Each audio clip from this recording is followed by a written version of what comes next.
Nga Bashkimi Demokratik për Integrim kërkojnë sqarime nga qeveria lidhur me ndërtimin e një objekti në afërsi të varrezave në Blac, për të cilin pretendojnë se i përket një kompanie të lojrave të fatit. Nga BDI gjithashtu shtrojnë pyetje se pse është tërhequr ligji me të cilin ekzekutivi kishte premtuar zhvendosjen e lojrave të fatit larg shkollave dhe zonave të ndjeshme.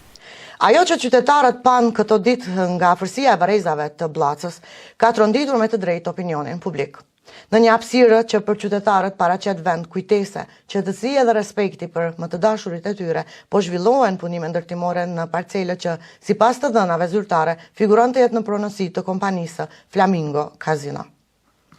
Nëse konfirmohet se aty po ndërtohet objekt për veprimtari të lojrave të fatit, atëherë kemi të bëjmë me një ndër vendimet më të papërgjeshme dhe më fyese ndaj ndjenjave të qytetarëve.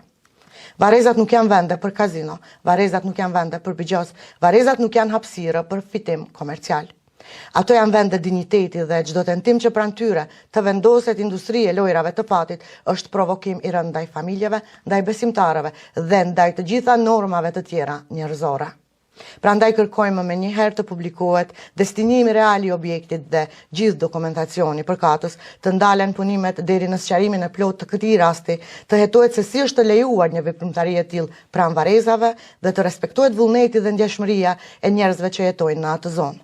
Dhe në fund, si shtesë domosdoshme, qytetarët kanë të drejtë të dinë pse kjo qeveri tërhoqi edhe ligjin me të cilin premtonte largimin e lojrave të fatit, pikërisht nga afërsia e shkollave dhe zonave të tjera të ndjeshme.